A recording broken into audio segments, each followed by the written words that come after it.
Assalamu alaikum warahmatullahi wabarakatuh. Ẹ̀yin olólùfẹ́ wa lórí Sunna TV Yorùbá kẹ́ ẹ túbọ̀ lè gbádùn wájú tí a tẹ̀yìn wá lọ. Láti àsìkò yìí lọ àwọn ètò wa tẹ́ máa láǹfààní àti wò lórí ẹ̀rọ amóhùnmáwòrán Sunna TV Yorùbá. Ètò wa kan àkòrí kan lóṣù kan ni o. Lápèjúwe fún ti oṣù tàwa nínú èyí a ó máa sọ̀rọ̀ lórí òjíṣẹ́ Muhammad sallallahu alayhi wa sallam àti àwọn sàhábé rẹ̀ tí wọ́n bá Ànábì lò gbà tó fi dórí àwọn ìyàwó àtàwọn ọmọ. Bẹ́ẹ̀ la sì máa ṣe ní gbogbo oṣooṣù. Àkòrí kan oṣù kan ni o kẹ́lẹ̀ túbọ̀ gbádùn wájú tí a tẹ̀yìn wá lọ ló fa sábàbí tá a fi ṣe ètò ọ̀hún síbẹ̀. Sunna TV ìmọ́lẹ̀ Islam tí ò láfiwé ni ẹ máa wò wá kẹ́sì máa gbádùn wa. Muhammadun sayyidul qawnayni wa thaqalayn. A'udhu billahi minash shaytanir rajim. ولقد سبقت كلمتنا لعبادنا المرسلين إنهم لهم المنصورون وإن جندنا لهم الغالبون فتول عنهم حتى حين وابصرهم فسوف يبصرون أفبيجلون فإذا نزل بساحتهم فساء صباح المنذرين وتول عنهم حتى حين وأبصر فسوف يبصرون سبحان ربك رب العزة عما يصفون وسلام على المرسلين والحمد لله رب العالمين. adúpẹ́ lọ́dọ̀ Ọlọ́run. alhamdulillah. àyìn Ọlọ́run a gbé ògo fún Ọlọ́run. alhamdulillah. Yàbọ̀ pẹ́ wá dìbì àyà. Alhamdulillahi Rabbil Alamin. Ọlọ́run ọba tí ó lọ pẹ́ tọ́ lẹ́yìn. Ọba náà la dúpẹ́ fún kó ṣe wá lẹ́rú tí ó máa dúpẹ́ kó má ṣe wá lẹ́rú aláyìn mọ́. Àmín. Gbogbo gbàtà bá dúpẹ́ òrè síwájú Ọlọ́run kọ́lọ́run máa ṣàlékún rẹ̀ wá. Àmín. Ìkẹ́ àti ìgẹ̀ tó pọ̀ kó bá aṣáájú ẹ̀dá Ànábì wa Muhammad. Àmín sallallahu alaihi wasallam. Ìkẹ́ náà bá wọn ará ilé Ànábì bá wọn sàbí ẹ̀. Àdápadà sí oore ẹ̀. Ọlọ́run ṣe ní ohun tá jẹ lérè ní ayé ní kọ̀ọ̀kọ̀ sàárì àti ní gbangba kìyàmà. Àmín. Àtọ̀rọ̀ fún gbogbo àwọn ìmáàmù gbogbo àwọn àfáàfáà, gbogbo àwọn tí wọ́n fi ìmọ̀ wọn ṣayé láǹfààní. Gbogbo àwọn tí wọ́n ṣe ọ̀nà kí wúrọ̀ tó fi dáhùn tó dà lé ní Ọlọ́run ó bá wa kẹ́ wọn. Allah. Ọlọ́run ó bá wa gẹ̀ wọ́n. Ọlọ́run bá yọ́nú sábọ̀ wọn. Àmín. Ó bá wa ṣe wọ́n lẹ́rú tó pè lọ́kẹ́ kò ní ṣe wọ́n lẹ́rú tó pè lọ́jẹ́ níyà. Àmín. Bọ́ Ìmáàmù Jadiluddin Dàmáà Ọlọ́run sábà kẹ́ wọn gẹ̀. Àmín. Bá mọ̀lẹ́ Alhaji Mas'ud Adúrí Ọlọ́run bá kẹ́ wọn gẹ̀. Àmín. Bá dídí wá Alhaji Muhammadu Rashad Ọlọ́run sábà kẹ́ wọn gẹ̀. Àmín. Bá wa kọ́mọ̀ kí wọ́n máa wá jẹjẹrẹ ajá Fatima Ọlọ́run pa ń pọ̀kẹ̀. Àmín. Bá wa Alhaji Mustapha gbọ́dàmọ́ sí àyọ̀gbọ́ Ọlọ́run yọ́nú sábọ̀ wọn. Àmín. Bá wa kọ́mọ̀ Nùdíní Hùsẹ́ẹ̀nì Ọlọ́run jálìkì àmọ́ dá fún wọn jáyé lọ. Àmín. Ọlọ́run afáwa Safiyullah Hamza afáwa Mufaddal Atiq Abdul Jalil Thabit Ọlọ́run pa ń pọ̀kẹ̀. Ìwádìí bàbá wa Imam àgbà Alhaji Khudayfa Hamza. Ọlọ́run bá kẹ́ wọn gẹ̀ yọ́n sábọ̀ wọn àforíjì tí kò ní tán. Àmín. Olúwa tó pọ̀ rẹpẹtẹ. Àmín. Àforíjì tí kò ní tán. Ìkẹ́ Olúwa tó pọ̀ rẹpẹtẹ kó lọ bá Ìmáàmù Khudayfa. Akọ́mọ̀ni kéwú àfọwà. Àforíjì tí kò ní tán. Ìkẹ́ Olúwa tó pọ̀ rẹpẹtẹ. Àforíjì tí kò ní tán. Ìkẹ́ Olúwa tó pọ̀ rẹpẹtẹ kó lọ bá ìmáàmù Huzaifa akọ́mọ ní kéwú àfàwà. wọ́n ṣàṣe bẹ́ẹ̀ kó gbà bẹ́ẹ̀. àwa tọrọ fún bàbá wa Alhaji Zakariya Sífù Àríkọ́ṣe ọlọ́mọṣàbá kẹwọn gẹ̀ wọ́n. àmín. gbogbo àwọn ìyá tí wọ́n bá wọn lò tí wọ́n ti lọ ọlọ́run jẹ́líkì àmọ́ ọ̀dà fún wọn jáyé lọ. wọ́n wá sí wọn lẹ́rù tó pè lọ́kẹ́ wọ́n sì wọ́n lẹ́rù tó pè lọ́jẹ́ níyà. gbogbo àwọn tó kò ń bẹ ọlọ́run mọ́jẹ́ wọn ṣe kù dáná ọ̀la ìpín méje ọlọ́run. àwa tọrọ fún àwọn dọ́kítọ́rọ̀ Alhaji Abdulrahim Shitu Thani ọlọ́run mọ́ sábà kó wọn bá wà pẹ̀lú wọn mọ́ fi wọ́n rẹ̀ wọ́n jà wọn kò lè mọ́ dá wọn dára wọn ọlá ìpín méje ọlọ́run.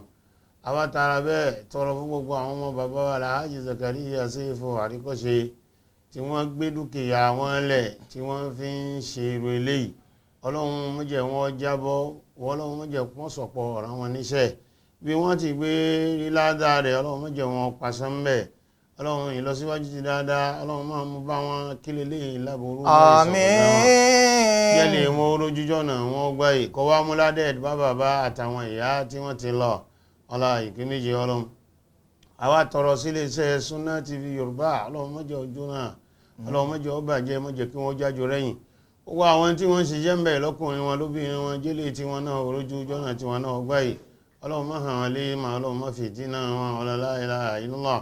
gbogbo àwọn àfáà tí wọ́n ń kọjá láàyè àtàwọn imam ọlọ́run bá fi ilé kó wáláyà balẹ̀ ọ̀nà kó wáláyà balẹ̀ bíbá ṣeré kọ̀kọ̀ àti ti gbangba ọlọ́run bá yẹ bẹ́ẹ̀ àwọn náà ní tẹnugbó lọ bí ọwọ́ ní tòjò ayé mọ́lẹ̀ ẹ̀gbọ́n ayé ò ní gún wa tẹ́tẹ́ ayé ò ní jẹ wá odò ayé ò ní gbé wa lọ ẹni tí ẹ ti bàjẹ́ tí wọ́n èèyàn kóra ò ní kó nẹ́mẹ́ tí wà ẹni tí ẹ ti jábọ́ kò nínú ọkọ̀ tí wà àgbọ́yé fáwọn olóró ọlọ́run yọ̀dẹ̀ fáwa náà ìmọ̀ àmọ̀lò léyìí tí wúlò fara léyìí tí wúlò fara àdúgbò tí ń gbé ìsìlámù ká ọlọ́run yọ̀dẹ̀ fáwa náà wọ́n máa ṣe láàárọ̀ lọ́sàn àti lọ́jọ́ alẹ́ ọlọ́run mọ́jà àjọra lójú ọlá yìí pé méjì ọlọ́run bẹ́ẹ̀ lẹ́yìn àṣoṣo jẹ́ aláàbọ̀rọ̀ bí bẹ́ẹ̀ lẹ́yìn amúgárísùn ọlọ́run bẹ́ẹ̀ lẹ́yìn ọlọ́run bẹ́ẹ̀ lẹ́yìn àṣoṣo jẹ́ ọlọ́run bẹ́ẹ̀ lẹ́yìn àṣoṣo jẹ́ Allahu Rabbi bẹ́ẹ̀ lẹ́yìn amúgárísùn ọlọ́run bẹ́ẹ̀ lẹ́yìn àṣoṣo jẹ́ ọlọ́run bẹ́ẹ̀ lẹ́yìn àṣírí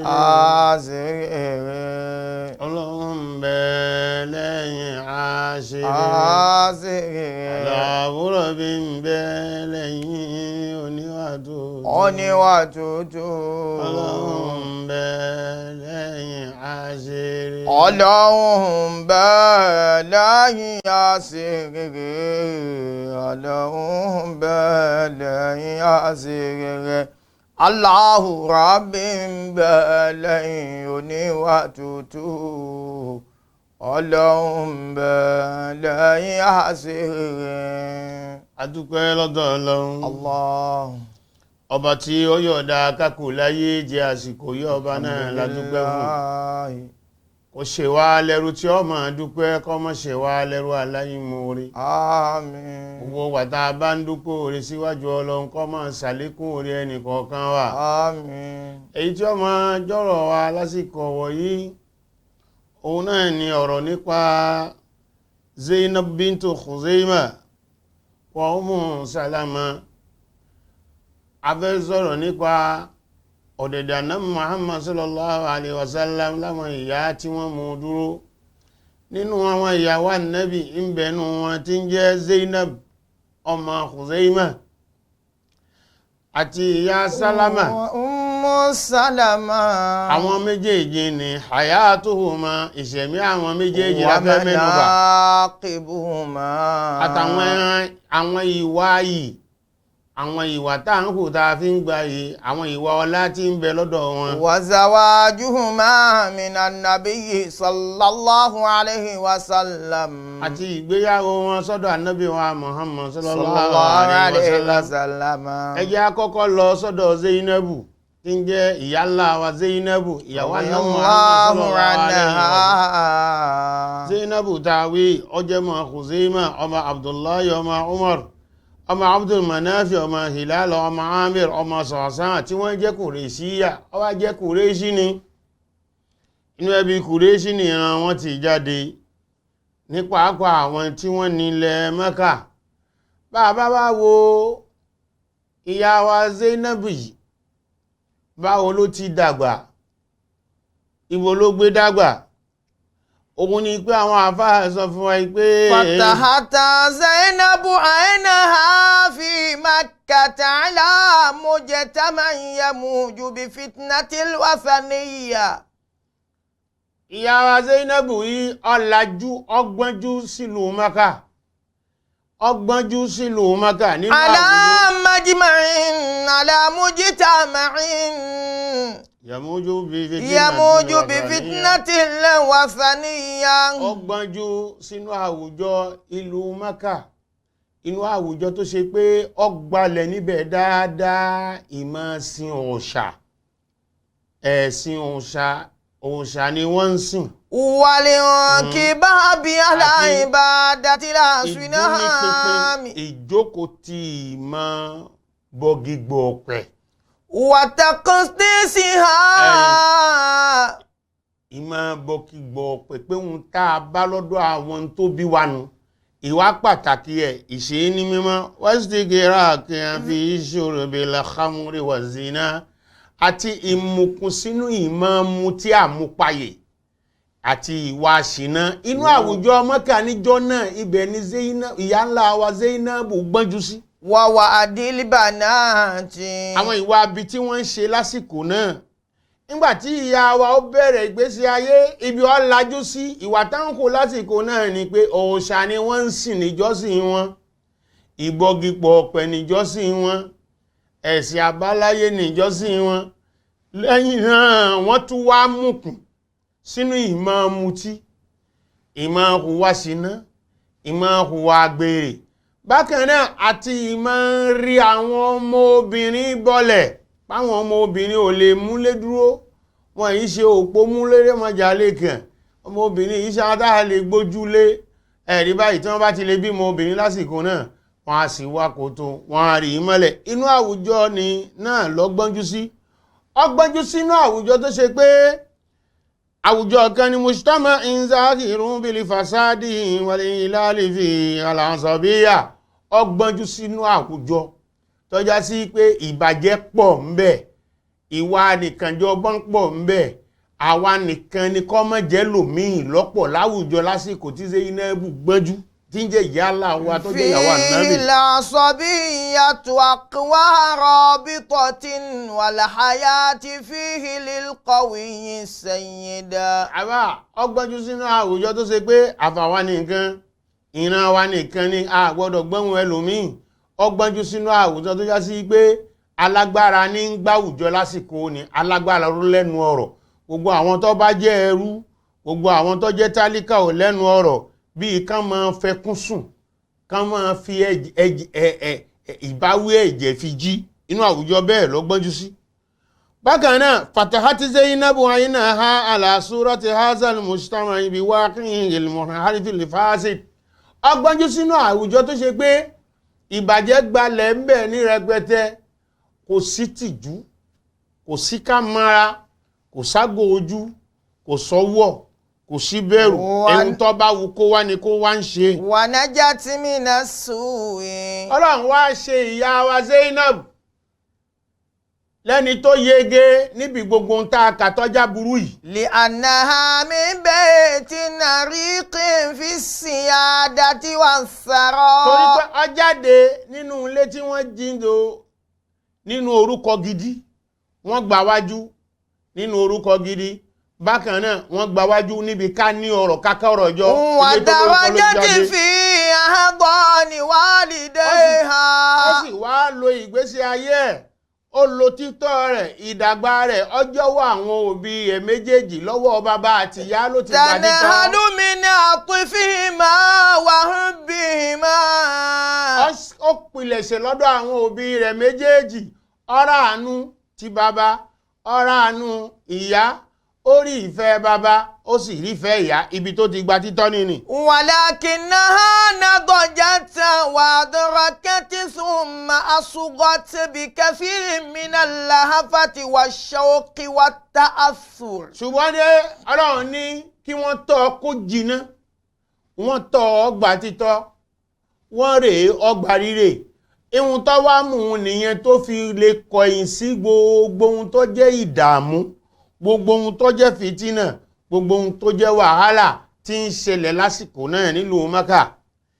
bọ́lọ́hun ti ní kọ́gbà títọ́ lọ́dọ̀ àwọn òbí méjèèjì ni tá a bá wá wo ìyá ńlá wa Zainab nínú àwọn nǹkan tó ṣẹlẹ̀ tó fi lápa lára Islam ẹjá lọ bí Zainabu wàbíná olùkábà.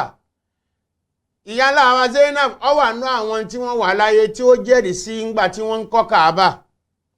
kí ló wá ṣẹlẹ̀ ní pé. عايشت زينب أيام عيادة بناء الكعبة واختلاف بطون قريش وفروعها حول عيادة الحجر الأسود. ìyá ńlá wa Zainabu dáwì ọṣẹ mi lásìkò tí wọ́n tún Kaaba tí wọ́n tún ṣe tí wọ́n tún kọ́ tí wọ́n tún yáyí rẹ̀ ó sì wá ṣojú rẹ̀ ó wà níbẹ̀ ní ìgbà tí ìyapẹ ẹnu ó wáyé lọ́dọ̀ àwọn ìpìlẹ̀ Kùrẹ́ṣì nípa ìgbà tí wọ́n fẹ́ gbé òkúta dúdú tá a mọ̀ ní Hajar al-Aswad tí wọ́n fẹ́ gbé sáyé rẹ̀ tó ń dìbí wípé talẹ́ni tí ó gbé sí talẹ́ni tí ó gbé òkúta dúdú náà sáàyè rẹ̀ àbí ẹbí wo nílùú Mákà àwọn ni wọ́n dá òkúta dúdú padà sáàyè rẹ̀. وسمع ó wá ń di fàǹfà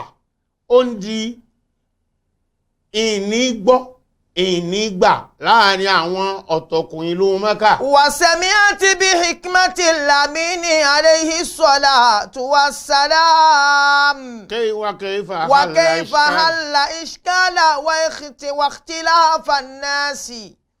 ó wá gbọ́ ọgbọ́n àtòye àtẹ̀kọ́ tí aṣáájú ẹ̀dá Ànábì wa Muhammad tó fi yanjú àróǹgbòhùn tó fi yanjú mi ò ní gbọ́ mi ò ní gbà tí ń bẹ láàrin àwọn ọ̀tọ̀kùn ìlú Mákà nínú ẹbí kọ̀ọ̀kan tó fi yanjú rẹ̀ pé láti fi gbé òkúta dúdú yìí sáàyè rẹ̀ nípa pé Ànábì wa Muhammad sallallahu alaihi wasallam níbi tó gbé sọ fún wa pé kò lè níbi tó bí pé tẹ́ aṣọ ọ̀dàbúrà ẹ̀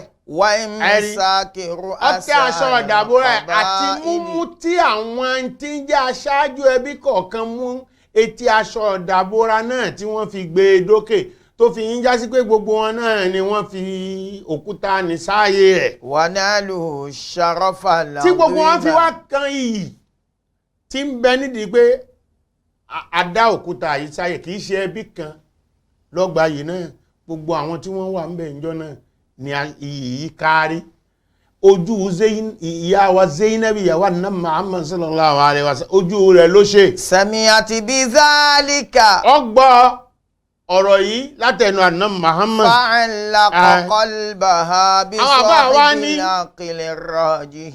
àwọn àfáà wa ní ọ̀rọ̀ tó gbọ́ ńjọ́ náà ó jẹ́ kí ọkàn rẹ̀ fàmà Nabi sallallahu alaihi wasallam pé èèyàn ló lọ́pọlọ tó báyìí èèyàn ló mọ nǹkan yanjú tó báyìí èèyàn ló mọ àgbékalẹ̀ ọ̀rọ̀ gbékalẹ̀ báyìí láti fi yanjú wàhálà àwọ̀ tí ń bẹ láwùjọ ó jẹ́ kí ọkàn rẹ̀ fàmà ná Muhammad sallallahu alaihi wasallam.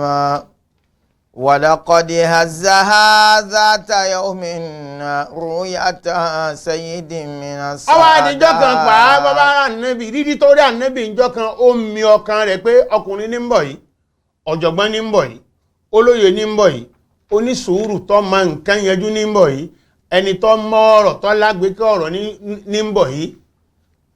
òun ni ìyá wa Zainab tí ń jẹ́ ìyàwó ànábì Muhammad sallallahu alaihi wasallam. ẹjá wa wo bíbí Zainabu ti gba ìsìláàmù. Zainabu ìyọ́nú Ọlọ́run kó mọ ọba tí ń jẹ́ yàrá wa nígbà tó di pé ìsìláàmù dé ìlú Mákà Ọlọ́run gbà nábì wa Muhammad dìde ló ṣiṣẹ́ tí ìmọ́lẹ̀ ìsìláàmù ó tàn kárí lọ́tún àti lósì. wàdà muhammadu tànàbí wa Muhammad nasa ila tawhid. tànàbí bẹ̀rẹ̀ sí pa àwọn èèyàn lọ síbi pé ẹ̀ṣọ́ Ọlọ́run láṣọ. wàdàbùzì ibadati lasuna. ẹ sì jìnnà sí ìmọ̀ sin òòṣà. wàlẹ́ kìlá yanil fasadi. ẹlẹ́ kìlá yanil fasadi ẹ ṣírákò níbi gbogbo ohun tó lè jẹ́ yíwá àbàjẹ́. wàlẹ́ hùn yóò bẹ́lẹ̀ ṣìmá ìyá àti gbogbo àwọn kùdìẹ̀kudì àwọn àlébù àwùjọ tẹ́ ń ṣe. wàyíza láti lè fa wàrí kìbẹ́ iná náà sí. àti kẹ́ máa ń ṣe láyàmẹ̀yà láàrin àwọn èèyàn pé lágbájá ráyìn ni ó tò sí lágbájá ọ̀tọ̀kùnrin lágbájá kẹ́ máa ṣe láyàmẹ̀yà láàrin èèyàn. falkolo fele nsani gbogbo èèyàn láyé náà ni ìjẹ́ èèyàn ń bẹ lọ́dọ̀ wọn. sawa'un. ẹ̀rí báyìí déédéé ló ṣe. wa akramul khalqi wa atqahum la gunahum wala qawahum. ìpín déédéé ló ṣe lọ́dọ̀ Ọlọ́run ẹni tí ń jẹ́ nìyí lọ́dọ̀ Ọlọ́run lẹ́ni tó páyà Ọlọ́run kì í ṣe ní tó fi lówó jù kì í ṣe ní tó fi lọ́lá jù. Ànábì ń pè wọ́n lọ sírò àwọn nǹkan ni nígbà tọ́rọ̀ dà bẹ́ẹ̀ jàmá. ta'allaqa qalbu Zainab bid-da'wati al-jadida. Ànábì ń pèpè lásìkò náà ibẹ̀ lọ́kàn ìyá ńlá wa Zainab yìí ọkàn yìí dìrọ̀ mọ́ ìpèpè Ànábì pé èyí tí arákùnrin yìí ń pè wá sí ọ̀nà ọ̀la ni ọ̀nà ọdún ni ọ̀nà tá a máa ń dìrọ̀ ọmọ ni. wa kanat Zainab radiyallahu anha tahta ta'thiri iddati awamila tamilu ila hubbil masakin wad-du'afa. àti pé ìyá ńlá wa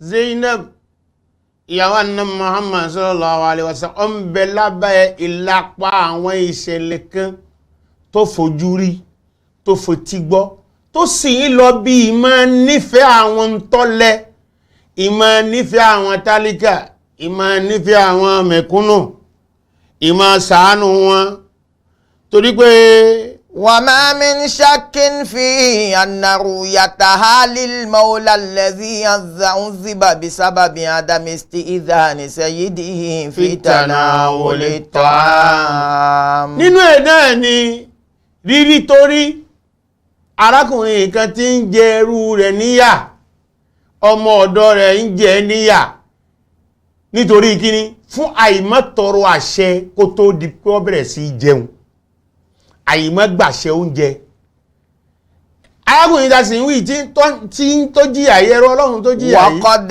ambohuleju ebi ti pa lójú àmì wàdùnà ìwọ̀n ṣiṣẹ́ àṣewọ̀hún látàṣùgbà títí fi máa dìrọ̀lẹ́ ó tún wá fẹ́ jẹun ọlá pé kò lọ sọ fólówó ẹ̀ pé mo fẹ́ jẹun lólówó ẹ̀ bá mu ọ wá lù ú tó ṣe pé gbogbo ohun tí ń jẹ́ àwọ̀ rẹ̀ ó bó fẹ́ jẹ kíní ọ wá jẹ́ nǹkan tí ìyá ńlá wa Zainab rí tó bànú jẹ́ ọ wá jẹ́ nǹkan tó mú láti inú ẹ̀mí ìfi máa ń ṣìkẹ́ gbogbo ẹni tó bá jẹ́ ẹrú Ọlọ́run tó lẹ gbogbo àwọn tálíkà gbogbo àwọn mẹ̀kúnnù ìmọ̀ ń ṣìkẹ́ wọn bákan náà wọ́n sọ fún ẹ pé ká má yúrò wọn wáyọ̀ àṣàrà ní ha tó dákìrù kúta ha mímọ́ tahsul alayhi min nafaqatin. nínú tí wọ́n gbà wá fún wa ni pé ìyá ńlá wa Zainab radiyallahu anha ọwà nínú ṣe rẹ̀ ni pé gbogbo ń tó bá rí lówó gbogbo ń tó bá rí ní nǹkan tí èèyàn lè lò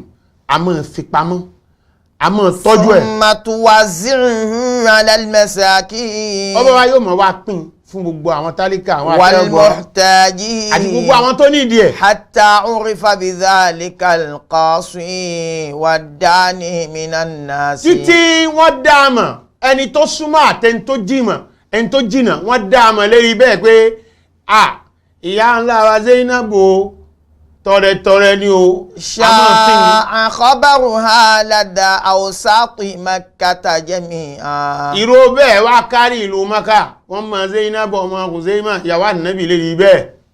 laqad kanat radiyallahu anha fi sinni sadisata ashara taqriba.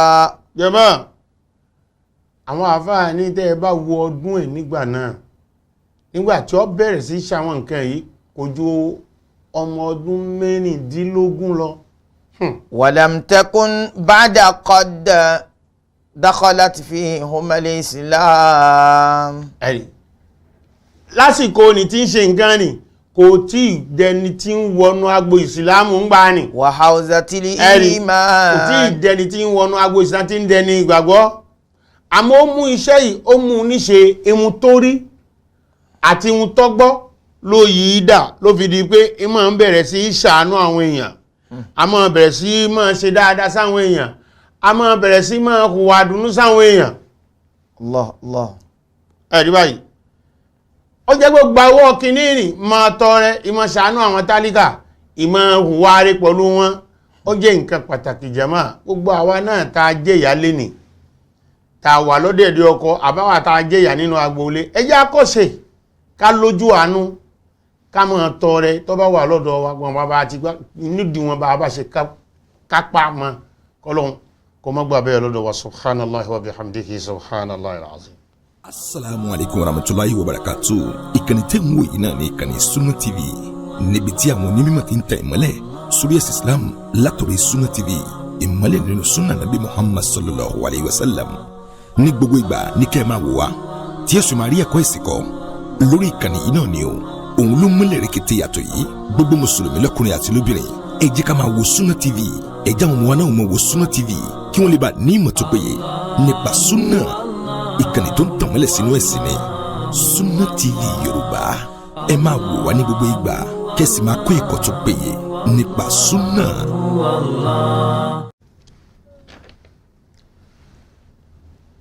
akí ọlọ́run Allah ìyá wa Zainab radiyallahu anha ìyọ́nú ọlọ́run kó máa bá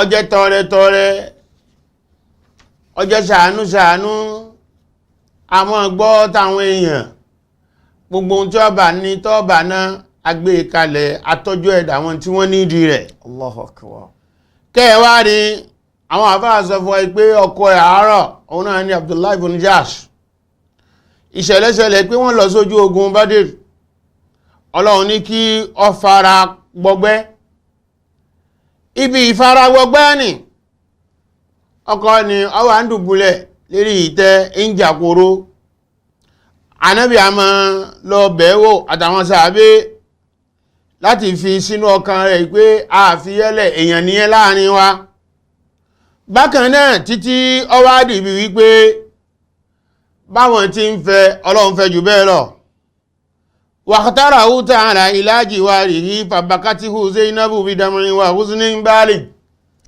ọlọ́run wá pe ọkọ náà sọ́dọ̀ ìyálà wa Zainabu yìí ó wá sun ẹkún tó pọ̀ ó sunkún ọkọ rẹ̀ mutadhakkirata ayyami ma'ahu ìrántí bọ́kọ rẹ̀ ṣe máa ń ṣe pọ̀lú ẹ̀ tọ́lọ́run wá ní wọ́n lọ sógun ọlọ́run wá ní wọ́n lọ sógun bá dìrì ìṣẹ̀lẹ̀ṣẹlẹ̀ sí ọ̀tọ̀lọ́wọ̀n ọba rẹ̀ lọ èyí ló fi já sí pé ọkọ àárọ̀ rẹ̀ ó ṣaláìsí ó wá dìbí pé ìṣẹ̀lẹ̀ṣẹlẹ̀ ó ń padà wá ń fẹ́ Ànábì wa Muhammad sallallahu alaihi wasallam arábìnrin ní bẹ́ẹ̀ bó ṣe wà bẹ́ẹ̀ ní bọ́lọ́hun ṣe tàlẹ́ni tó lẹ́tọ̀ọ́ tàlẹ́ni tí ó kájú ẹ̀ tí ó kọjá ẹni ọlọ́run fi ṣẹ́rán ẹni ọlọ́run gbé wájú fún òun náà ni Ànábì wa Muhammad sallallahu alaihi wasallam èyí tó jẹ́ àwòkọ́ṣe rere fún gbogbo àwa tá a bá jẹ́ mùsùlùmí wa imamul mu'minin òun náà ni aṣáájú gbogbo àwọn olùwàgbọ́ òdodo wa sayyidul khalqi ajma'in òun náà ni aṣáájú gbogbo ohun tí ń jẹ́ ẹ̀dá wa uswatul muslimina ó sì jẹ́ àwòkọ́ṣe dáadáa fún gbogbo àwa tá a jẹ́ mùmínì kẹwàárí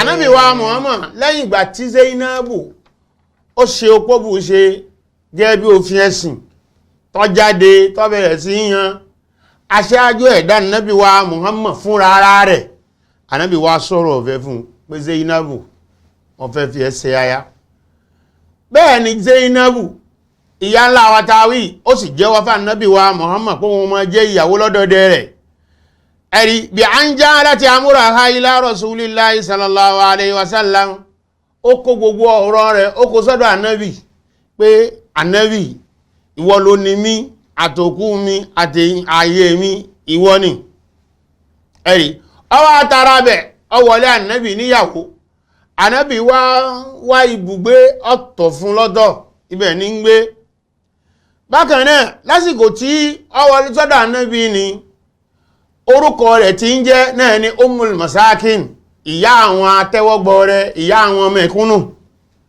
àwọn àfáà sọ fún wa pé wazallati Zainabu radiyallahu anha bilaqabi ummil masakin. orúkọ ìyá àwọn mẹ̀kúnnù ní ń jẹ́ mọ́nà kanati fatatan jẹ́ ìyá nínú agboolé ẹ fi wà jẹ́ orúkọ rẹ̀ gbogbo ẹ̀yin ìyá nínú agboolé ẹ fi wà dáadáa jórúkọ rẹ̀ ẹ fi wà rẹ̀ kẹ́ ẹ fi mọ́ jórúkọ dáa pé ìyá alágbájá àìsílẹ̀ ní nǹkan yìí fi rí báyìí ìyá alágbájá àìsínbíẹ̀ ní ìyá fi ń jẹ wá ìyá alágbájá àìsínbíẹ̀ ní ọkùnrin fi kàn wá bẹ́ẹ̀ náà ni ìyá ńlá wa Zainabu lọ́dẹ̀ẹ̀dẹ̀ ànábì wa Muhammad tó já sí pé ìyá rẹ̀ ni ìyá àdùnnú ni munzo anka neti fatatan saghiratan láti ìgbà tó ti jẹ́ ọ̀dọ́bìnrin ló ti jẹ́ ìyá àwọn mẹ̀kúnnù ó mú láti lé wa ní láhìkọtì bí rafiqil a'la. láti ìgbà kékeré ẹ̀ ló ti jẹ́ ìyá àwọn mẹ̀kúnnù ìwọ náà kọ́ ṣe eré ń bẹ̀ ọkọ rẹ̀ máa fẹ́ ṣe dáadáa fáwọn èèyàn ìmọ̀ fẹ́ náwó àánú sáwọn èèyàn a máa fẹ́ fáwọn èèyàn lóúnjẹ a máa fẹ́ nu omijẹ fáwọn èèyàn àmọ́ ìwọ ló dúró ìdígàgà bú ọ̀fẹ́ kọ́kọ́ rẹ̀ ó ṣe ọ̀fẹ́ kó ṣàánú ọmọ lé àwọn èèyàn lára ọkọ rẹ̀ ṣèbó òun lọ gbọ́ nísìnyàwó Ànábì sallallahu alaihi wasallam tó jẹ́ ìyá wa Zainab òun jẹ́ ìyá àwọn mẹ̀kúnnù ìyá àwọn tálíkà ìwọ náà tó bá jẹ́ ìyàwó àfáà tó jẹ́ ìyàwó ìmáàmù jẹ́ ìyá àwọn ọmọ lè kéwú máa náwó ọ̀dùnnú sí wọn kọ́ mọ́ jẹ́ ìpé oúnjẹ àbí ìdùnnú tá àfáà fẹ́ fún wọn kàkà kí n fẹ́yìn àwọn ọmọdé wọ̀nyí sì lọ da oúnjẹ náà nù ẹ̀ ní jẹ́ bó ti ń ṣe nìna ẹ̀san mẹ́ ẹ̀san bọ̀ wá ké gbogbo ẹ̀yin ìyàwó àfáà ẹ̀kọ́ ṣe mẹ́ gbogbo ẹ̀yin ìyàwó ìmáàmù tẹ́ mọ́ ń dúró nídúró yìí pé ọkọ yín o kò ní ṣe dáadáa fáwọn ọmọ ẹ̀yìn tẹ́ dúró oṣù tá tẹ́ mọ̀ ṣẹ̀sùn ọ̀rọ̀ tí ọ̀kàn yẹn mọ̀ dá sí ẹ mọ̀ ṣẹ̀sùn gbogbo ohun tẹ́ ṣe ẹgbẹ́ ìyàwó Ànábì bí ṣe ń ṣe fáwọn tálíkà ẹ̀yin ìyàwó ìmáàmù tẹ́ mọ̀ dúró pé a sì ní gbé fún dàdá ní òní jẹ́ ihun tí wọ́n gbé wa tọkọ yín ti sọ pé ẹgbẹ́ fún ẹrú Ọlọ́run ládùúgbò ẹgbẹ́ fún lágbájá ládùúgbò ẹ̀rí báyìí ẹ̀yin àwa dúró lérí ẹ̀ ní dúró kà ẹ dúró lérí ẹ̀ ní dúró síta ẹ̀ ń bẹ̀rẹ̀ ní ẹ̀ ní síbẹ̀ títí lọ tí a bá sì ṣayé á lọ ṣòro á sì jábọ̀ ìyàwó Ànábì orúkọ tó gbé Ummul Masakin ìyá àwọn mẹ̀kúnnù ìyá kíná ìyá kíníwọ̀ jẹ́ ìyá burúkú ẹ̀rí gàrí táwọn ọmọ ilé kéwú fẹ́ mu ọ̀dánù owó kókóró tí wọ́n tún gbé kalẹ̀ fún wọn tó fẹ́ fún wọn lóúnjẹ gidi ó tún lóhun ò ní gbé fún wọn ọwọ́ akú báwọn ọmọ tiẹ̀ náà ṣe jẹ́ èèyàn ọwọ́ akú báwọn ọmọ tiẹ̀ náà ṣe fẹ́ láàmì òun ni ìyàwó Ànábì wọ́n ní láti ìgbà tó ti wà lọ́dọ̀ọ́bìnrin tí ń gbórúkọ ní bọ̀ ní tí ń ṣe bẹ́ẹ̀ ìlà aláhìkọtì bí rafiqil a'la títí ó fi tọ́ Ọlọ́run ọba rẹ̀ lọ kò yí orúkọ padà kò yí ìṣe padà dépò orúkọ ìdá wakanati muddatu iqamatiha fi bayti nubuwati qasira wakanati muddatu iqamatiha fi bayti nubuwati qasira jàmáà àsìkò tó fi lò lọ́dọ̀ Ànábì tó fi fẹ́ Ànábì sásìkò tó fi jáde láyé ó kúrú jù àsìkò tó kéré ni kọ́dà àwọn àfáà sọ débi pé kọ̀pọ̀ ọdún kan kò pé ọdún kan oṣù mélòó kan ló fi lò pọ̀ l'Ànábì ẹwẹ́ tó lo oṣù mélòó kan pọ̀ l'Ànábì ẹwọ́ bó ṣe lápá ọlápá kalẹ̀ sínú ilé Ànábì ọlápá kalẹ̀ sínú Islam ìhun tá a fẹ́ kọ́ nìní kò lu ọjọ́ pípọ̀ pọ̀ l'Ànábì kò lo ọdún kan iye oṣù níwọ̀nba ló lò pọ̀ l'Ànábì àmọ́ ìṣe rẹ̀ tó ti mú láti lé wá tó jẹ́ ìṣe tó dá tí fi máa ń ṣàánú àwọn mẹ̀kúnnù ó ń ṣe bẹ́ẹ̀ lásìkò Ànábì náà ọwọ́ a ṣe dáadáa lágbólé Ànábì àsìkò tó lò ń bẹ̀ ọmọ pọ̀ àmọ́ àsìkò tó ẹ̀ náà díẹ̀ tó lò náà ọlápọ̀ ó sì lápá mùtànábí sọnú ọ̀rọ̀ rẹ̀ umurul fata zikiruhu la tulu mudatihi wa mautuhu khiziyuhu la yawmuhu dani wa mautuhu khiziyuhu la yawmuhu da umrul fata zikruhu la tulu muddatihi wa mautuhu khiziyuhu la yawmuhu dani فأحي ذكرك بالإحسان تفعله يكون كذلك في الدنيا حياتان. Ànábì ní ìṣẹ̀mí ọmọ ànábì Ádámù. Al-fata zikruhu la tulu muddatihi. Ọdún tọ́mọ ànábì Ádámù ń lò láyé òun ni ìtàn tó bá fi ilẹ̀. La tulu muddatihi. Kì í ṣe kí ọdún eré ẹ̀ kó gùn lọ títí. Wa mautuhu khiziyuhu la yawmuhu dani. Igun ní túnà sí rí ẹ̀dá o, òun ní mọ̀jẹ̀ ṣẹ̀sín. Fa'ahi dhikraka. Kì í ṣe pé kéèyàn kọjọ́ èèyàn súnmọ́ kọ́kánjú kú, òun ní tìjú. Kì í sì ṣe pé kẹ́mí gùn, òun lọ̀ràn. Ehun tá a jẹ́ ńgbà tá a ṣayé, òun ní kókó. Fa'ahi dhikraka bil ihsani taf'alu. Wá iye ìtàn tó bá fi ilẹ̀ láyé látara ìwà tó bá ń hù, látara dáadáa tó bá ń ṣe. Yakun kadhalika fi Dunya hayatan. yóò máa wá dà fún ẹ nígbà tó bá wà láyé ìṣẹ̀mí méjì. Tó bá lo ìṣẹ̀mí àkọ́kọ́ tó lò ọ̀rọ̀ ni. Tó bá tún wá lọ tán ìṣẹ̀mí kejì tó yẹ sí pé ó kú ó tún kù ńlẹ̀, òun náà ó tún wà yìí. Òun ni ìyàwó Ànábì, ìyá ńlá wa Zainabu radiyallahu anha. yọ́nú Ọlọ́run kó máa bá. Wọ́n sọ fún wa pé arábìnrin taari tí ń jẹ́ Zainabu ìyàwó àná Muhammad sallallahu alaihi wasallam. ẹ̀rí àsìkò tó lò pọ̀ l'Ànábì àsìkò tó kéré ni tí ò ju oṣù mélòó kan lọ. Illa anna hujrataha kanat maqsadal masakin. Wal fuqara. Bóṣù náà ti kéré tó ìyàrá rẹ̀ ti ń gbé òun náà ni ẹ̀mí àwọn atẹ́wọ́gbọ̀n rẹ̀ pé à ń lọ ọ̀dọ̀ ìyá wa Zainabu ọ̀dọ̀ ẹ̀ là ń lọ. Wal fuqara. Bí tálẹ́kà ọba dé ọ̀dọ̀ ẹ̀ náà ń lọ. Kí ló fà tí wọ́n fi rí bẹ́ẹ̀? Ọlá dáadáa tí ń ṣe sí wọn tí ń nu mi jẹ́nu fún wọn ni. Allah Allah. Gbogbo ohun tó bá wá ní fi ń ṣe ìkẹ́ wọn. Gbogbo ohun tó bá ní yányán ní ń gbé fi ṣọ̀gangan wọn tá a fẹ́ lò nìyẹn. Gbogbo ẹ̀yin ìyàwó ẹ̀gbọ́n, ìyàwó àbúrò, ìyàwó aláàjì, ìyàwó àfáà, ìyàwó ọmọ kéwù, ìyàwó ọ̀tọ̀kùn. Ibi ẹ bá wà ẹ ṣe dáadáa. Ẹ ra ìtàn tó dá kalẹ̀ nítorí pé ẹ wà ń bẹ̀ lé ní o. Ẹni síbẹ̀ lọ́la mọ́. Ìtàn tó dá níyàlá wa Zainabu ọ̀rọ̀ àkalẹ̀ fúnra rẹ̀ sínú Islam, sínú agbolé Ànábì Muhammad sallallahu alaihi wasallam. Nítorí pé agbolé Ànábì ibi tó ti yẹ ká bá àánú ni. Agbolé Ànábì ibi tó ti yẹ ká bá kẹni. Agbolé Ànábì ibi tó ti yẹ ká bá ìpọ́nni ọmọ ènìyàn léni. Bẹ́ẹ̀ náà ni ilé ìmáàmù àbá àfáà, ilé ẹni tá a bá pè ní mùsùlùmí, ibẹ̀ ló yẹ ká bá àánú.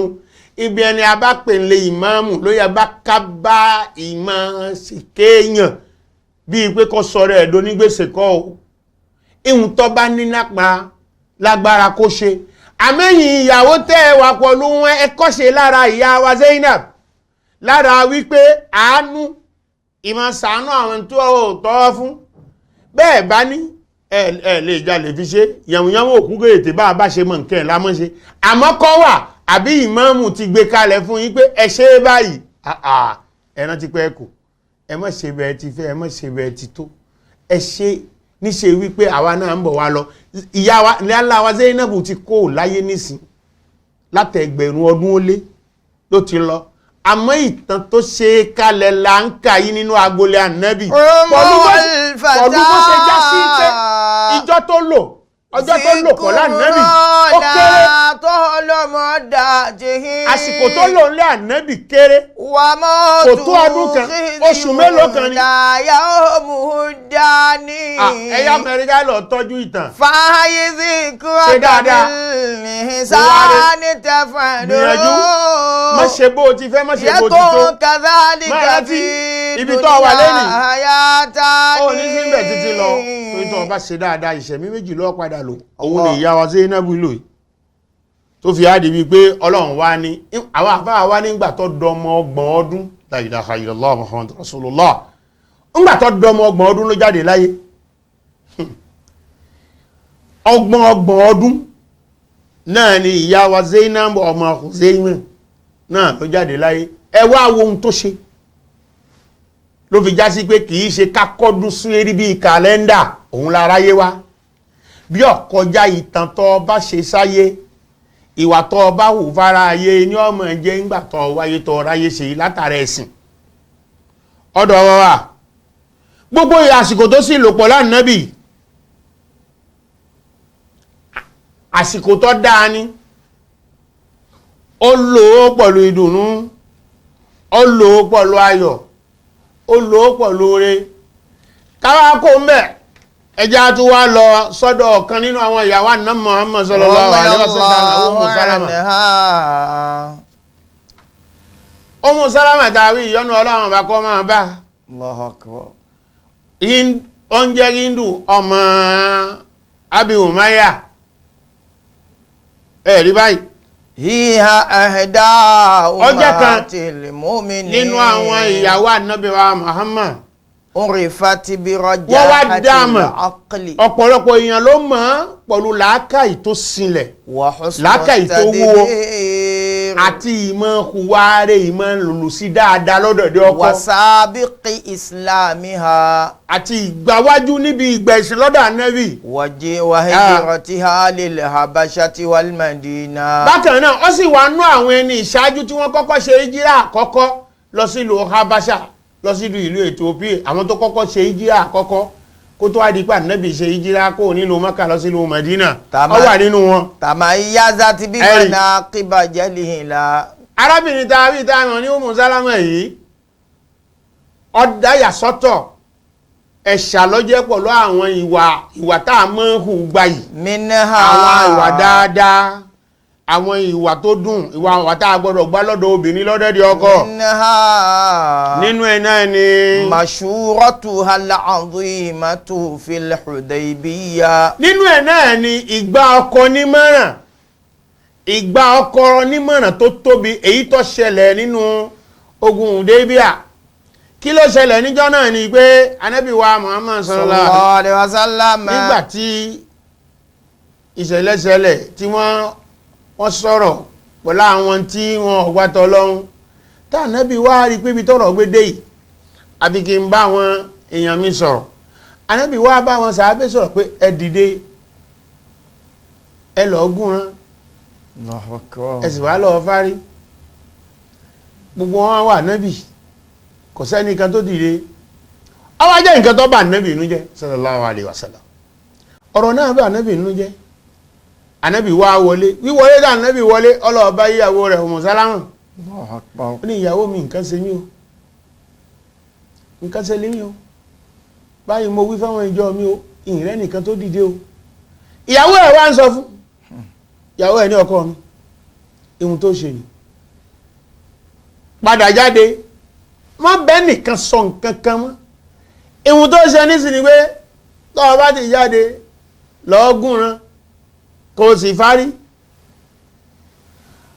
bó ti wá rí bá ànábì tó fi ànábì tó pẹ̀tù sí ànábì inú dáadáa sallallahu alaihi wasallam ànábì bá jáde bàtà ànábì jáde ànábì ọ̀dẹ́ nìkan lóhùn kò sọ pé òun lọ̀gá kò légùrù kọ́kọ́ ànábì sì lọ ṣe ohun tíyàwó ẹ̀ sọ́kò ṣe ìgbà táwọn sàábé rí pé ọ̀gá wa ọ̀ngúnran àwọn náà bá dìde lẹ́ẹ̀kan náà wọ́n bẹ̀rẹ̀ sí fún ọ̀gá wa fárí àwọn náà bẹ̀rẹ̀ sí fárí bí tọ́rọ̀ ṣe yanjú ńjọ́ náà ní ni kò sọ pé ìwọ Muhammad wọ lọ̀gá àṣẹ tó bá lórí tó ló pàṣẹ fún ọ náà ní dìde kò sọ bẹ́ẹ̀ ọmọ ọkọ rẹ̀ ó pè ọfà mọ́ra ó ní kó jẹ̀bù rẹ̀ ó ní kó ní sùúrù ó fi hàn Ànábì pé ẹ̀dá làwọn tó ń bá sọ̀rọ̀ náà ó sì ní bó ti ń rí lára wọn eré ọwọ́ ọba kan ni wọ́n ti wà tó jẹ́ kí ìwọ Muhammad náà ó lè ní sùúrù fún àmọ́ wá wọlé nìsíkọ́ jáde bóbìnrin ṣe máa ń ṣe nìyí gbogbo ẹ̀yin ìyàwó lọ́dẹ̀dẹ̀ ọkọ bọ́rọ̀ bá ṣẹlẹ̀ sáwọn ọkọ yín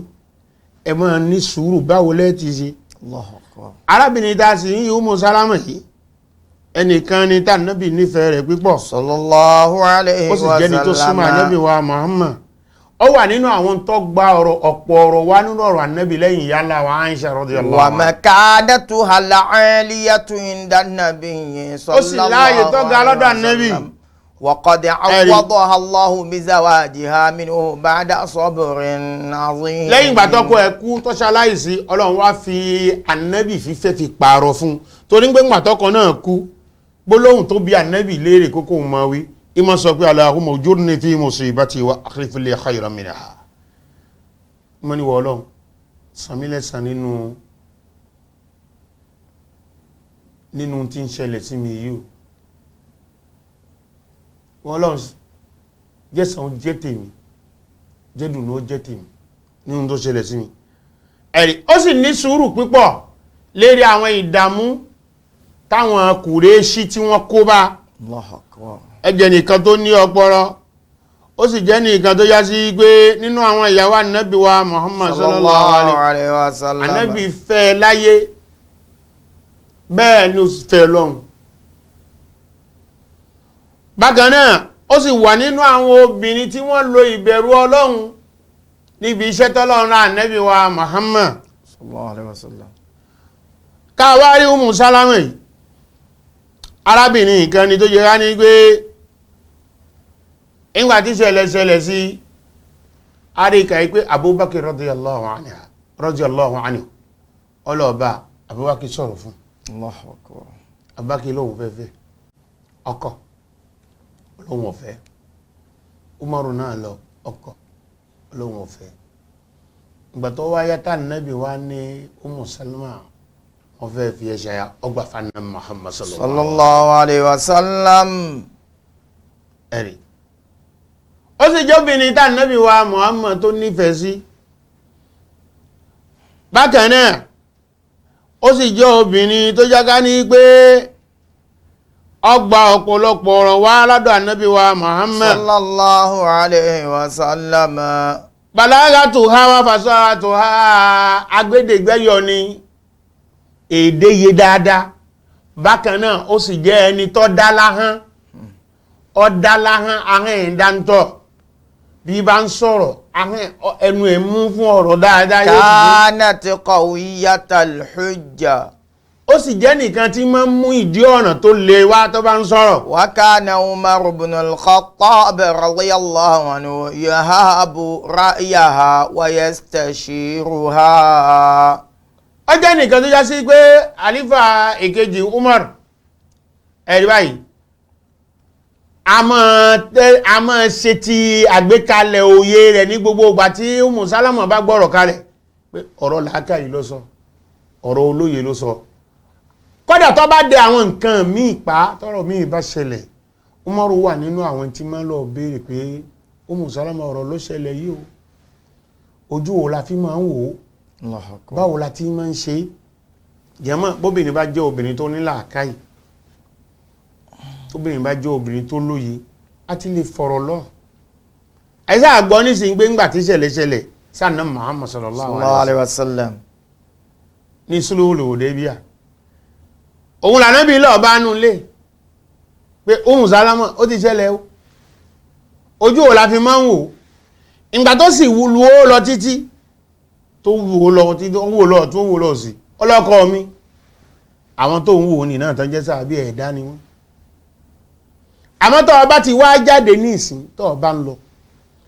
bó o ti sọ̀rọ̀ fún wọn tí wọ́n yí padà lẹ́ẹ̀kan má kígbe mẹ́nìkan o má bẹ́ nìkan sọ̀rọ̀ má jágbe mẹ́nìkan o tààrà tó bá ń jáde báyìí lọ gúnran tó bá gúnran bùsí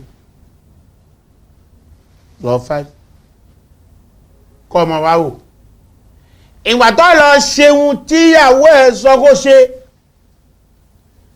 tó ọ̀bẹ́ nìkan wíjọ́ tí ó sì sọ̀rọ̀ bẹ́ nìkan kàràkọ́ mọ̀ ṣe lẹ́ẹ̀kan náà nísìnyí rí àwọn sàbẹ́ ni wọ́n ń ṣe tẹ̀lé pé ọ̀gá wa ti ṣe báyẹ̀ jáwa náà lọ ṣe ẹni tá ń wò kọ́ ṣe báyẹ̀ jẹ́ káwa náà lọ ṣe nítorí pé làákàyè àti òye tárábìnrin tó fún ọlọ́run ní kọ́ bá mú pẹ̀lú bó ṣe jáde bí ọlọ́run ọba tó sallallahu òun náà ti sọ pé Ummu Salama ọjẹ́ nìkan tó lóye tí làákàyè ẹ̀ ò tẹ́wọ̀n rajahatul aqli wal mashurati làákàyè ẹ̀ tẹ́wọ̀n a sì jó obìnrin tí máa ń gbani nímọ̀ràn a máa tọ́ni sọ́nà a máa fọ̀rọ̀ yé ni dépò pé Umar radiyallahu anhu òun náà a máa béèrè ọ̀nà lọ́dọ̀ rẹ̀ ìyàwó gidi ni lọ́dọ̀ èdè ànábì wa Muhammad sallallahu alayhi bákan náà sọ́bùrù ha àtàkì wá hà obìnrin kan ni tó ní sùúrù obìnrin kan ni tó yá sí pé ó níbẹ̀rù Ọlọ́run indama tazawuja obìnrin lọ́dẹ̀dẹ̀ ọkọ ìmọ̀ ní sùúrù ni obìnrin lọ́dẹ̀dẹ̀ ọkọ máa ń ní sùúrù ní gbogbo ẹ̀yin obìnrin wa nínú sáà yìí tẹ́ wà lọ́dẹ̀dẹ̀ ọkọ ẹ fẹ́ ní sùúrù ẹ̀rí Ọlọ́run ṣògo lẹ lọ dúró sí ẹ dúró ní sùúrù lérè Ọlọ́run ṣògo lẹ lọ dúró sí ẹ dúró sí sùúrù lérè pàtàkì wá obìnrin lọ́dẹ̀dẹ̀ ọkọ máa ń bẹ̀rù Ọlọ́run ni bóbìnrin lọ́dẹ̀dẹ̀ ọkọ tó bá bẹ̀rù Ọlọ́run yóò jèrè torí Ọlọ́run ṣèlérí fáwọn ìyàwó ànábì ó ní wa man yaqnutu minkunna lillahi wa rasulihi wa ta'mal salihan nu'tiha ajraha marratayn wa a'tadna laha rizqan karima. Ọlọ́run ní gbogbo ẹni tó bá ti lè páyọ Ọlọ́run nínú yín gbogbo ẹni tó bá ti lè tẹ̀lé t'Ọlọ́run ó tẹ̀ láṣẹ Ọlọ́run ó sì tẹ̀ láṣẹ òjíṣẹ́ gbogbo ẹ̀yin obìnrin yányán ọkùnrin yín obìnrin yín àwọn ìyàwó ànábì tí wọ́n fi di ere tó fi di ẹni tá à ń sọ̀rọ̀ wọn lásìkò ọ̀wọ̀ yìí tá a fi di ìsìláàmù ìtàn gbé kalẹ̀ pé a máa sọ̀rọ̀ wọn a máa kẹ́kọ̀ọ́ mẹ́ tó fi dà bẹ́ẹ̀ wọ́n tẹ̀lé t'Ọlọ́run wọ́n sì tẹ̀lé t'Ànábì. watamal salihan. gbogbo ẹ̀yin tẹ́ ẹ bá wá tẹ̀lé t'Ọlọ́run tẹ́ ẹ tẹ̀lé t'òjíṣẹ́ watamal salihan tẹ́ ẹ tún ṣiṣẹ́ rẹ̀ ẹ hùwà rẹ̀ ẹ gbégbé rẹ̀ ẹ lòlò sí rẹ̀ ẹ tọ́jú ilé ọkọ yín ẹ tọ́jú kọ̀kọ̀ yín ilé ọkọ yín àti gbàgbà yín ẹ ṣe dáadáa. Ọlọ́run ní ìlérí tòun Ọlọ́run ọba ni. wa'tadna laha rizqan. Ọlọ́run ní ìlọ́po méjì nù tí a jẹ́ra àwọn àràtẹ́ ènìyàn Ọlọ́run lọ́nà méjì láti ṣẹ̀san fún yín. Allahu akbar. ìra méjì lẹ́gbẹ̀ẹ́san wa'tadna laha rizqan karima. Ọlọ́run ní wọ́n obìnrin bí a sì ti tọ́jú kalẹ̀ dérú òdìrí bẹ́ẹ̀ rizqan karima a sì kí àbòǹbùtá irú obìnrin tó bá ṣe dáadáa lọ́dọ̀dẹ̀ ọkọ làṣírí òbò. Allah. obìnrin tó bá ṣe dáadáa lọ́dẹ̀dẹ̀ ọkọ ni ò ní nẹ́kàntán kó tó máa rí mi. Allahu akbar. obìnrin tó bá ṣe dáadáa lọ́dẹ̀dẹ̀ ọkọ làṣírí ẹ̀ ó máa bò láti inú dẹ́ta òun ni wọ́n máa rí òun ni wọ́n máa rí nísàn òun ni wọ́n máa wọṣọ yìí fún òun ni ò ní wọṣọ ẹ̀tẹ́ òun ni Ummu Salama ó ní bẹ̀rù Ọlọ́run obìnrin tó bẹ̀rù Ọlọ́run lọ́dẹ̀dẹ̀ ọkọ ni ẹ̀yin ìyá wa ẹ̀kọ́ ṣe bẹ́ẹ̀ obìnrin tó ní sùúrù lọ́dẹ̀dẹ̀ ọkọ ni jẹ́mọ́ kò sí ilé ọkọ tó dùn látàárọ̀ dalẹ́ pé ilé alágbájá ló dùn tẹ́ ẹ bá róbìnrin kan tó sọ pé ilé ọkọ ló dùn fóun látàárọ̀ dalẹ́ ẹ kí i pé ó gbé nǹkan mi ẹ kí i wípé obìnrin bẹ́ẹ̀ ó gbé nǹkan mi nítorí kọ́lá lè dá kọ́lá lè súnmọ́ àmọ́ ẹ̀yin kan wà tọ́já sí pé bí kankan yín bá ta yín àfi kẹ́ ẹ lọlé àmọ́ bọ́n fi ṣe yín ní abẹ́ kò bí kankan yín bá ta yín ó dilé ẹ mọ̀ sòròjọ́ ká ẹ mọ̀ kígbe ká ìjọ́ wo lẹ fẹ́ jókòó nílé ọkọ ìjọ́ wo lẹ fẹ́ jókòó níbùjọ òkó ìjọ́ wo lẹ́yìn náà fẹ́ dìyà ìjọ́ wo lẹ fẹ́ di èkà níbi tẹ́ gbé jẹ́ ibùjọ òkó tẹ́ gbé ń ṣòwò ọmọ sùúrù ni wọ́n fi ròyìn àwọn ìyàwó ànábì wọ́n sì pọ̀ lọ́dọ̀ rẹ̀ sallallahu alaihi wasallam. kìí ṣe ẹyọ kan kìí ṣe méjì kìí ṣe mẹ́ta kìí ṣe mẹ́rin kìí ṣe márùn wọ́n pọ̀ jù bẹ́ẹ̀ lọ́dọ̀ ànábì òun nìkan lọ́lọ́run yọ̀dá bẹ́ẹ̀ fún kò yọ̀dá ẹ̀fẹ́ lòmíì bọ́ ti wá pọ̀ ní náà kó wá ló láàyè ẹ̀ pẹ̀lú ìjọsìn ẹ̀ àtàrin àpọ̀lú Ọlọ́run tí wọ́n sì yàtọ̀ ọ̀tọ̀ síra wọn nínú ìṣe wọn ò fi fún wàhálà, wọn ò fi fún dààmú, wọn ò fi fún fìtínà, wọn ò fi fún wọn rí ṣé òun lọ́lọ́ wàhálà, òun lọ́lọ́ fẹ́ wàhálà pọ̀, a sì fojú ẹ̀rẹ́ mọ̀, a hàn lé mọ̀, a dà á láàmú, a níjẹ́ ó ní sinmi. Ẹ̀yin náà ní nìtàn rẹ̀ ọgbẹ́ ẹ̀yin tẹ́ bá pọ̀ lọ́dọ̀ ọkọ yín tẹ́lẹ̀ fẹ́ mọ̀ hàn lé mọ̀ wípé kò ní nísinmi, ṣé òun lọ́lọ́ fẹ́ yàwó ní lọ́pọ̀, a hàn lé mọ̀. Ẹ̀yin lẹ́ẹ̀lẹ́ ní nìtàn rẹ̀ ẹ̀ lí ní orí parí. Àwọn tí wọ́n pọ̀ lọ́dọ̀ ọkọ wọn tí wọ́n lérí parí ní tí wọ́n ní sùúrù, kìí ṣe gbogbo ohun tí wọ́n bá pàdé lé ànábì náà ló dùn, kìí ṣe gbogbo ohun tí wọ́n bá pàdé lọ́dọ̀ ànábì náà lọ́dá ló dùn mọ́ wọn látẹ̀ mọ́ra wọn lára gbà á sí. Wọ́n fi bẹ̀rù Ọlọ́run lò, wọ́n rántí pé àwọn pàdé Ọlọ́run jọ̀ka. Wọ́n fi ẹ̀sìn wọ́n fi lo ilé ọkọ, wọ́n ò fi oògùn wọ́n fi lò ó báyìí tí ń ṣe nísìn. Wọ́n á fo oògùn wọ́n fi lo ilé ọkọ. Ẹ̀sìn, ìbẹ̀ Ọlọ́run, àdúà, ìrábàbà, òun ni wọ́n fi lò pẹ̀lú ọkọ wọn. Ẹ̀yin tèní nísìn oògùn lẹ fi ń bọ́kọ lò, yóò jẹ jíjẹ, yóò mú yóò tún bàlé yìí tí ó bàlé Ọlọ́run nìkan náà ni ó la ọkùnrin mẹ́. Àwọn tá a wá wí ìbẹ̀rù Ọlọ́run náà fi lólé ọkọ, ìsáfọ́ Ọlọ́run ni wọ́n fi lólé ọkọ, sùúrù náà fi lólé ọkọ, àtẹ̀mára ni wọ́n fi lólé ọkọ, kárí kásọpá àrí náà fi lólé ọkọ, kágbọ́ kásọpá àgbọ́ náà fi lólé ọkọ, káwá dákẹ́ láì sọ̀rọ̀ ni wọ́n fi lóbẹ̀. Ihun tó rogún wọn ń ṣe kọjọ wọn lójú, ìdùnnú wọn ní mọ̀ ń jẹ́, wọ́n sì ṣe lẹ́yàmẹ̀yà lọ́jà ká nábì wa Muhammad sallallahu alaihi wasallam kọ́fẹ́ ní kọ̀ọ̀kan sáàyè rẹ̀. Báwo ní í ṣe jóbìnrin dáadáa lójú ọkọ mi, òun ni ohun tí wọ́n ń bá ká. Wọ́n jẹ́ owó kówú, wọ́n jẹ́ owó àṣẹrè. Kanati akhira man tuwafiyat min ummahat. Àwa jẹ́ nìkan, Ummu Salama yìí, òun ni obìnrin, òun ni ìyàwó tó kẹ́yìn, tó jáde láyé kẹ́yìn nínú ìyàwó ànábì sallallahu alaihi wasallam. Òun ni ìyàwó tó jáde kẹ́yìn nínú àwọn ìyàwó ànábì sallallahu alaihi wasallam, tó jáde láyé. Eléyìí fi hàn wá páwọn méjèèjì tá sọ̀rọ̀ wọn, Zainab bintu Khuzaima ọmọ Khuzaima àti Ummu Salama yìí, obìnrin dáadáa ni wọ́n lọ́dọ̀dẹ̀ ọkọ. Wọ́n níwà rẹ̀, wọ́n níwà rẹ̀lẹ̀, wọ́n níwà àtìjú, wọ́n níwà tí ń gbọ́kọ̀gọ̀, wọ́n sì níwà tí ń fọkọ lọ́kàn balẹ̀.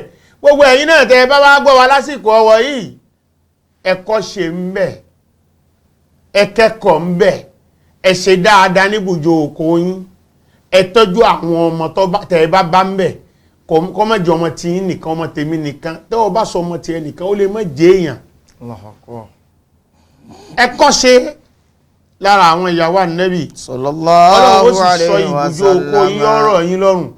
Gbogbo àwọn ọmọ wa tí wọ́n lọ sí ìbùjọ òkò, Ọlọ́run ní fi ìbùjọ òkò dà wọ́n láàmú. Ọlọ́run ara ó tù wọ́n bẹ̀, ara ó rẹ̀ wọ́n bẹ̀. Ọlá ìgbé méjì Ọlọ́run. Subhanakallahumma wa bihamdik, nashhadu an la ilaha illa anta, nastaghfiruka wa natubu ilayk. Subhana rabbika rabbil izzati amma yasifun, wa salamun ala al-mursalin, walhamdulillahi rabbil alamin. أكبر الله أكبر الله أكبر لا إله إلا الله الله أكبر الله أكبر ولله الحمد الله أكبر الله أكبر الله أكبر لا إله إلا الله الله أكبر الله أكبر ولله الحمد. Assalamu alaikum warahmatullahi wabarakatuh. Ẹ̀yin olólùfẹ́ wa lórí Sunna TV Yorùbá, kẹ́ ẹ túbọ̀ lè gbádùn wájú tí a tẹ̀yìn wá lọ. Láti àsìkò yìí lọ, àwọn ètò wa tẹ́ máa láǹfààní àti wò lórí ẹ̀rọ amóhùnmáwòrán Sunna TV Yorùbá. Ètò wa kan, àkòrí kan, lóṣù kan ni o. Lápèjúwe fún ti oṣù tàwa nínú èyí, a ó máa sọ̀rọ̀ lórí òjíṣẹ́ Muhammad sallallahu alaihi wasallam àti àwọn sàbẹ̀ rẹ̀ tí wọ́n bá ànábì lò gbà tó fi dórí àwọn ìyàwó àtàwọn ọmọ. Bẹ́ẹ̀ la sì máa ṣe ní gbogbo oṣooṣù àkórí kan oṣù kan ni o kẹ́lẹ̀ túbọ̀ gbádùn wájú tí a tẹ̀yìn wá lọ ló fa sábàbí tá a fi ṣe ètò ọ̀hún síbẹ̀. Sunna TV ìmọ́lẹ̀ Islam tí ò láfiwé ni ẹ máa wò wá kẹ́sì máa gbádùn wa. Muhammadun sayyidul qawnaini wa thaqalain. Inna ad-dina 'inda Allahi al-Islam wa ma ikhtalafa alladhina utul kitaba illa min ba'di ma ja'ahumul 'ilmu baghyan baynahum wa man yakfur bi ayati Allahi fa inna Allaha sari'ul hisab.